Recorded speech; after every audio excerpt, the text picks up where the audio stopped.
পিরিতের বেড়া লিচুর বাগানে কমলার বাগানে সইগ কে দিল পিরিতের বেড়া লিচুর বাগানে।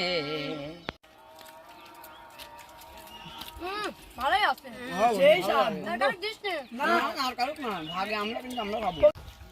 ওরা তো বিস্কুট খাচ্ছে, চাবো কি না? বিস্কুট খাচ্ছে, চাবো কি না?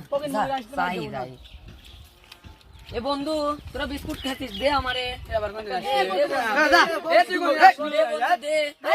সবসময় আসি লেলুচের মতো খাইস, এক সময় টাকা বন্ধু দে।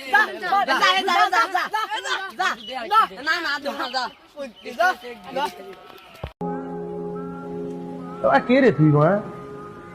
চিনিস আমাকে? তুই মারা চিনিস আমাকে? ভাই আরাফাত, একটা বিস্কুটই তো চাইছিলাম, দিল না তো। মনে রাখিস সেই রুবেলে তোরা মনে আঘাত গুয়ায় আঘাত দিছিস। কত বিস্কুট না তোরে খাওয়াইলাম, তোরা আমাকে একটা বিস্কুটই তো দিল না। চালা মনে রাখিস। কি কইল রে শালা বলে আমাকে চানাচুর খাওয়াই শালা মার। আমার ভুল হয়েছে, ক্ষমা করে দেন।